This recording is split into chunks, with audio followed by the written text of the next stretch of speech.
Well, President-elect Trump's suggestion that the U.S. should buy Greenland was dismissed by most as hyperbole.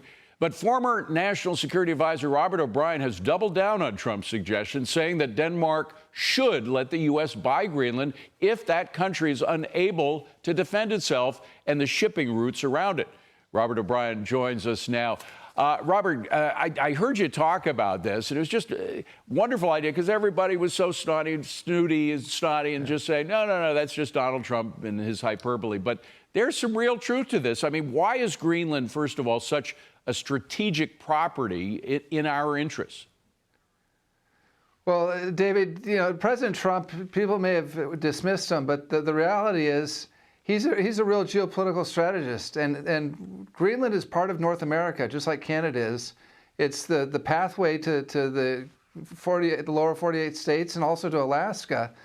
And the Russians it's a frontline state. It's like Lithuania or Latvia or Estonia or Poland.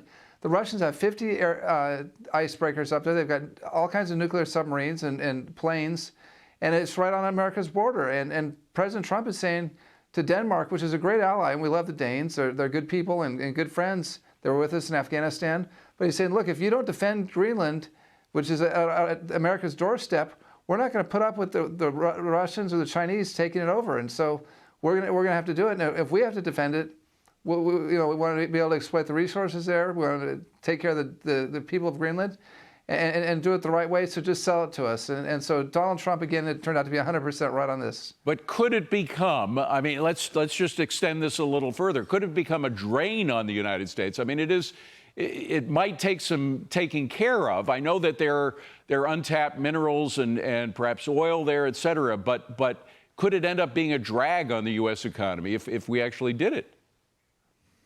No, it won't be a drag on our economy. It's full of natural resources. It's a beautiful place. The tourism to Greenland could be enormous. So Greenland will do just fine. It's not going to affect our economy. But look, the Danes can fix this. The Danes can put a frigate there full time. They can put an icebreaker there full time. They can put troops there. I mean, the Danes are very capable soldiers, and they're Vikings. I mean, they can put some infantry troops there. They can put some naval strike missiles there to ward off the Russian and Chinese ships. And they can take care of the people of Greenland so that they aren't tempted to let the Chinese or the Russians invest there. So there's a lot the Danes can do, so this isn't an issue. But President Trump was 100% right in putting America first. That if Greenland isn't going to defend, or Denmark's not going to defend Greenland, America has to, and we're not going to do it for free any longer. Well, you mentioned China. China, of course, has some extraordinary interest now in Panama, right on the Panama Canal. It manages essentially through some dummy companies that are there from China. It manages a couple of ports, one on the Atlantic side, one on the Pacific side. It has bridges all over the place. I just want to bring up a soundbite from Gordon Chang about the strategic interest of the U.S. in Panama. Roll it. There's so many things that China can do to actually block the canal. And this is important for us because we have navies in the Atlantic and the Pacific. And to get ships from one place to the other, we depend on the canal. Robert, what do we do about this?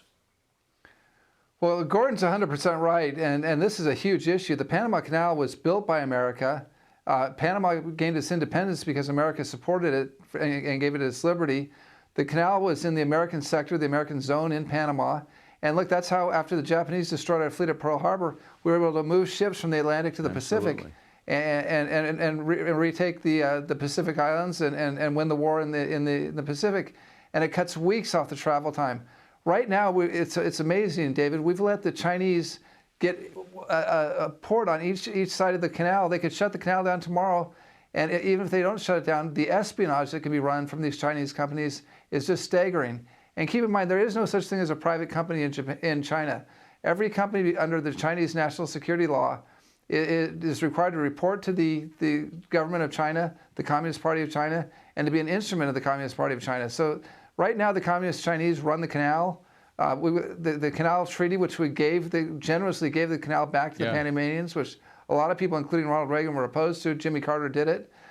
We generously gave it back to them, but we said the canal has to remain neutral. What they've done with the Chinese is not neutrality. They've switched their diplomatic recognition from Taiwan to China, and they put China on both ends of the canal and given it total control over the canal.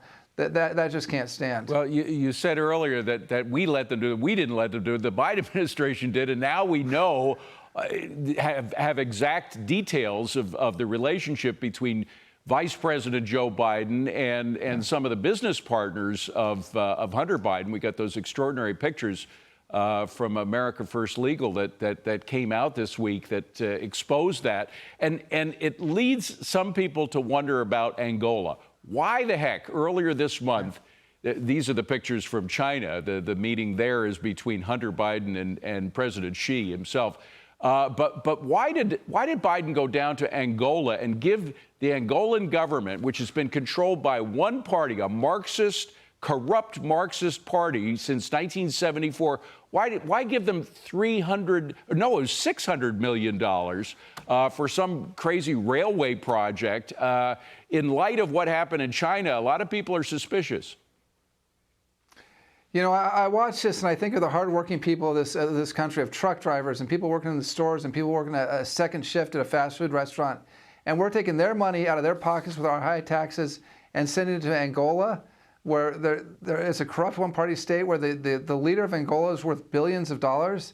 And by the way, the railway that they're using, that they're supporting, is run by the Chinese. So we're underwriting a Chinese railway project with a corrupt communist dictatorship, and there are poor folks in like Tennessee and Texas and Utah who are working a second shift at the factory. We're taking their money to send it to these Marxists in Angola. Yeah. It makes no sense, but it's the same as the canal.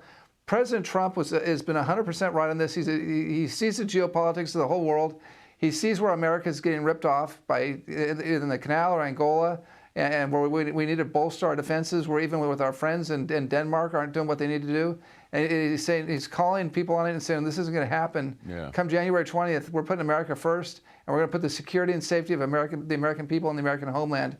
No, that's going to be the top priority of the President of the United States. We have run out of time, Robert, but now. Forgive me for being cynical, but I look at the proof that we have of a connection between Hunter's business partners and Joe Biden, and I see all these inroads that China has made in strategic interest for us, from Panama to Greenland, and I wonder what he got out of that. I don't know. Maybe I'm being too cynical, but I can't help myself from that. Robert O'Brien, thank you so much for being here. Happy New Year to you.